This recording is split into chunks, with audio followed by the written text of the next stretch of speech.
Hello everyone, welcome back to my channel. Kindly video को end तक देखिएगा ताकि स्टोरी आपको सही समझ आ सके। तो चलिए बिना किसी इंतजार के शुरू करते हैं। कहानी वही खत्म हुई थी जहां चेयोंग और भोंगसू जाते हैं इंटरव्यू लेने, पर वहां हीलर को ये एहसास होता है कि ये खतरनाक लोग हैं। वो चेयोंग को डराता है। तभी हीलर चालाकी से वहां मौजूद चूना पाउडर पे अपनी कैलकुलेशन से निशाना बनाता है। जैसे ही धूल उड़ती है, हीलर को वहां से निकलने का मौका मिलता है। वो चेयोंग को लेकर वहां से निकल जाता है।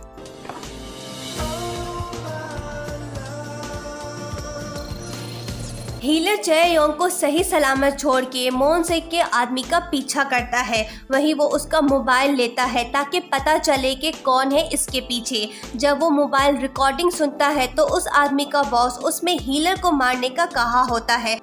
हीलर ये देख के सोच में पड़ता है कि आखिर ये बॉस कौन है इनका। चेयोंग का राब्ता होता है मोनहू से। वो उसे मदद का कहती है, पर मोनहू उसे समझाता है कि बिना एविडेंस के कुछ नहीं हो सकता, तुम स्टोरी पे काम करना छोड़ दो। दूसरी तरफ रिपोर्टर्स आके सवाल जवाब पूछने लगते हैं चेयोंग, उसके फादर और उस महिला से कि सबूत दो वरना हर्जाना भरना पड़ेगा। चेयोंग परेशान हो जाती है। मिंजा से एक आदमी राब्ता करता है। मिंजा उसको कहती है कि हीलर अपने डैड की सच्चाई पता कर रहा है। जल्द ही उसे पता चल जाएगा कि उसके डैड के साथ क्या हुआ। उसके डैड ने पैसे चुराए और सुसाइड किया।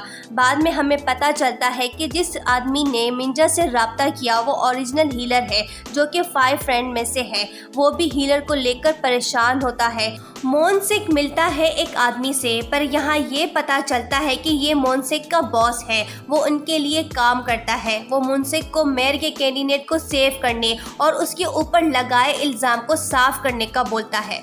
दूसरी तरफ मोनहू पहुंच जाता है चेयोंग के ऑफिस। चेयोंग और भोंगसू यानी हीलर को जब पता चलता है कि ये न्यूज़पेपर एजेंसी मोनहू ने खरीदा है, अब ये इनका न्यू बॉस है, वो दोनों खुश नहीं होते। पर मोनहू चेयोंग को कहता है कि अब से मैं बॉस हूँ, तुम मेरे साथ काम करो। पर हीलर ये देख के खुश नहीं होता। वो समझता है कि कहीं ये चेयोंग को लाइक तो नहीं करता, पर उसे पता नहीं ये उसकी भतीजी है। चेयोंग भोंगसू को कहती है कि मैं मोनहू को अच्छा आदमी समझती थी, पर उसने मेरे लिए न्यूज़पेपर एजेंसी खरीदा है। वहीं चेयोंग की तबीयत खराब होती है। उसको पैनिक अटैक होता है परेशानी की वजह से। हीलर उसे टैबलेट खिला देता है। हीलर ने पहले भी उसे बचाया था और टैबलेट्स खिलाई। उसे पता है कि 2 टैबलेट्स खाती है, पर चेयोंग इस बात पर गौर नहीं करती कि इसने मुझे 2 टैबलेट्स खिलाई। वो भोंगसू को कहती है कि मैं सिर्फ हीलर को ही पसंद करती हूँ। भोंगसू दिल ही दिल में ये सुन के खुश होता है।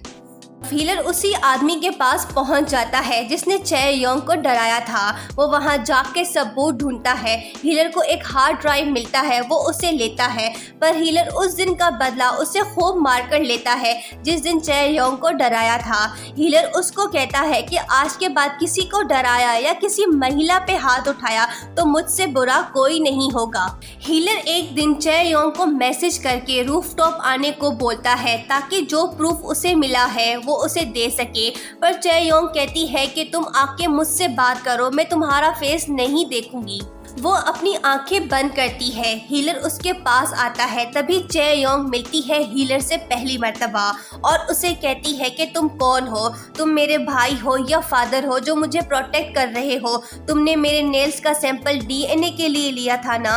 पर हीलर उसको सिर्फ इतना कहता है कि तुम अपना ख्याल रखा करो, केयरफुल रहो। वो चला जाता है वहाँ से। चेयोंग हीलर से मिलके खुश होती है। हीलर एक दिन जाके मोनसेक से मिलता है। उसे डराता है कि मुझे मर्डर में तुम लोगों ने फंसाया है। मेरे पास तुम्हारा वीडियो क्लिप है। अगर तुमने 3 दिन के अंदर असली मुजरिम को पुलिस के हवाले नहीं किया तो मैं ये वीडियो न्यूज़ वालों को दे दूंगा। मोनसेक ये सुनकर परेशान हो जाता है। वो हीलर को कहता है कि वो तुम थे ना जिसने प्रेसिडेंट हवांग के सेफ से प्रूफ लिया। हीलर उसको 3 दिन का टाइम फ्रेम दे के वहाँ से जा रहा होता है। तभी उसका सामना होता है चॉय मयंग से। वो उसको पहचान लेती है कि तुम जंगहू हो ना, जंगसेok के बेटे। चॉय मयंग ने बचपन में उसको देखा था। वो 5 फ्रेंड में से जंगसेok का बेटा है। वो उसको जानती है, पर हीलर बिना जवाब दिए वहाँ से चला जाता है। दूसरी तरफ मोनसेक ये सुन लेता है और शक में पड़ जाता है कि कहीं जंगहू हीलर तो नहीं। हीलर अपने डैड के पास्ट को लेकर परेशान होता है कि उसके डैड ने सुसाइड क्यों किया और उसने पैसे क्यों चुराए। चे योंग भोंगसू से राब्ता करके उसको बताती है कि मुझे किसी ने सबूत दिया है, क्या मैं उसे मुनहू को दे दूं? पर भोंगसू भी यही चाहता है कि ये मुनहू कवर करे ताकि इसके पीछे छुपे लोग बेनकाब हों। दूसरी तरफ मूनसिक को अपने आदमी से पता चलता है कि चॉय मयंग की बेटी जिंदा है। 8 साल की उम्र से किसी ने उसे अडॉप्ट किया था, वो अभी अपने डैड के साथ रहती है। मूनसिक ये सुन के परेशान होता है कि मेरी वाइफ को ये पता चला कि वो जिंदा है तो हमारे रिश्ते खराब होंगे, क्योंकि मैंने ही झूठ बोला था कि तुम्हारी बेटी एक्सीडेंट में मर गई थी। मुनहू हीलर को ईमेल करके कहता है कि तुम चे योंग से मत मिला करो, इस वजह से उसकी जान को खतरा हो सकता है। दूसरी तरफ बॉस अपने आदमी को किसी को मारने का टास्क देता है। किसको मारना है वो आगे हम देखेंगे। मुनहू कॉल करके चे योंग को एक जगह बुलाता है, पर ये एक फेक कॉल होता है ताकि चे योंग को बुला के मारा जा सके। जब मुनहू को पता चलता है कि उसने कॉल नहीं किया था, किसी ने जाल बिछाया है चे योंग के लिए, वो परेशान हो जाता है। फिर मुनहू मिंजा के जरिए पैगाम हीलर तक पहुंचाता है कि किसी ने फेक कॉल करके चे योंग को ट्रैप में फंसाया है, उसकी जान खतरे में है। हीलर ये सुन के मिंजा से पूछता है उसके बैग में ट्रैकर लगा है, जल्दी बताओ वो कहाँ है अभी। मिंजा उसको ट्रैक करके बताती है कि अभी वो एक बिल्डिंग में है। हीलर वही भागता है। चे योंग बिल्डिंग के अंदर जाती है पर वो खाली होता है। दूसरी तरफ बॉस का आदमी एलिवेटर से छेड़छाड़ कर रहा होता है ताकि इसके तार टूट जाए और चे योंग मर जाए हादसाती तौर पर, किसी को शक ना हो। चे योंग एलिवेटर के अंदर जाती है क्योंकि उसे रूफ टॉप जाना है।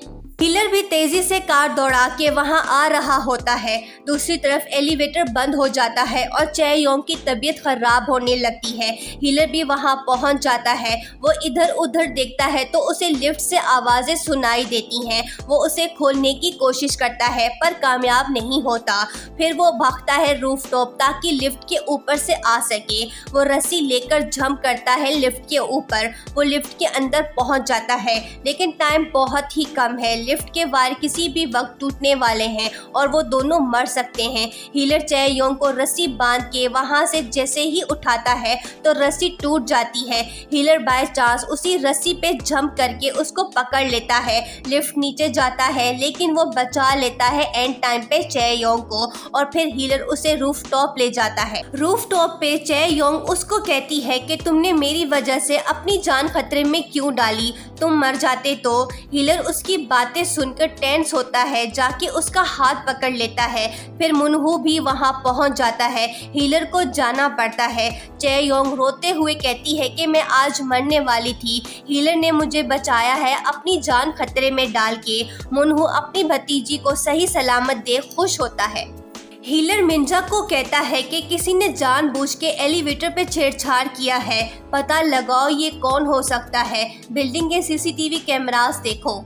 मुनहू जाके अपने भाई से मिलता है, उसको वार्न करता है कि अगर चे योंग को कुछ हुआ तो मैं चे मयंग को सब बता दूंगा कि उसकी बेटी जिंदा है। मुनसुक ये सुन के कहता है कि मुझे भी कुछ दिन पहले ही पता चला है उसके बारे में कि वो जिंदा है, पर तुम मेरी वाइफ को नहीं बताओ, पहले से उसकी तबीयत खराब है।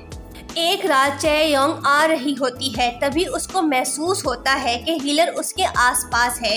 हीलर साए की तरह उसके साथ होता है ताकि उसकी जान दोबारा खतरे में ना हो। चे योंग फोन बूथ जाके भोंगसू का नंबर मिलाती है। भोंगसू उसे कहता है कि तुम्हारा सेल फोन कहाँ है। चे योंग कहती है कि वो मैंने खो दिया, वो मेरी मॉम का था। तभी हम देखते हैं कि वो सेल फोन दरअसल हीलर के पास ही है, उस दिन लिफ्ट वाले इंसिडेंट में उसे मिला था। वो भोंगसू को कहती है कि मुझे यकीन है हीलर मेरे घर जाने से पहले मुझसे मिलने आएगा।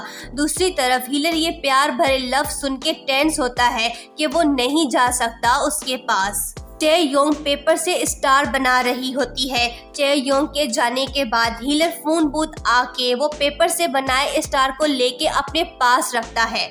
मूनसिक अपने बॉस से मिलके उसको कहता है कि आप आइंदा चे योंग को मारने की कोशिश मत करें, इससे मेरा भाई नाराज होगा और मेरे खिलाफ हो जाएगा।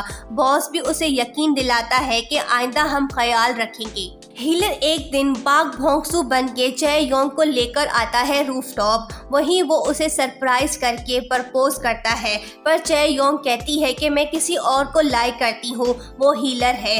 भोंकसू ये सुन के खुश होता है। चय योंग कहती है कि तुम रिजेक्ट हो गए फिर भी खुश हो रहे हो।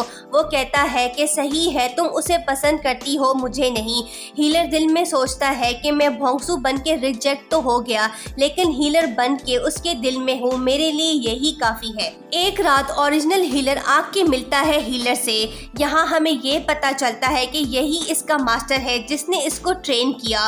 वो काफी साल बाद मिलता है जुंगहू से। वो उसको कहता है कि तुमने मुझे बुला दिया क्या। फिर जुंगहू उससे पूछता है कि मेरे डैड के साथ क्या हुआ था, उन्होंने सुसाइड क्यों किया, और इस फोटो में मौजूद उसका एक फ्रेंड और एक महिला मुझे कैसे जानते हैं। ओरिजिनल हीलर उसको बताता है कि इस फोटो में मौजूद चय योंग के पहले हस्बैंड को तुम्हारे डैड ने मारा था। पुलिस रिकॉर्ड यही कहती है कि उसने अपने फ्रेंड को पैसे के लिए मारा। जुंगहू ये सुन के टेंस होता है कि मेरे डैड खूनी थे और मैं एक चोर हूँ। वो अपने डैड के पास्ट का सुन के गुस्सा होता है अपने आप पे कि मैं एक कातिल का बेटा हूँ। फिर हीलर यही डिसाइड करता है कि वो सच जान के रहेगा कि उसके डैड वाकई खूनी थे या नहीं। वो पहुंच जाता है मुनहू के घर। वहां उसको 5 फ्रेंड्स के रिकॉर्डिंग मिलते हैं बहुत सारे। चय योंग ये डिसाइड करती है कि वाकई हीलर मुझे पसंद करता है या सिर्फ पैसे के लिए मुझे प्रोटेक्ट कर रहा है। वो हीलर को ईमेल भेजती है ताकि वो उससे मिल सके। दूसरी तरफ मुनहू को ऑफिस में जैकेट पड़ा मिलता है भोंकसू का। जब वो उसे चेक करता है तो उसके पॉकेट में चय योंग का मोबाइल होता है, जो कि उस दिन लिफ्ट वाले इंसिडेंट में गुम हो गया था। मुनहू शक में पड़ जाता है, कहीं भोंकसू तो हीलर नहीं। यहीं पे दूसरा पार्ट एंड होता है। क्या हीलर अपने डैड का सच जान पाएगा और क्या चय योंग हीलर से मिल पाएगी? इसलिए हम इसका नेक्स्ट पार्ट जल्द ही अपलोड करेंगे। अगर आपको मेरी ये वीडियो भी पसंद आई तो kindly like, share and don't forget to subscribe my channel. Thank you.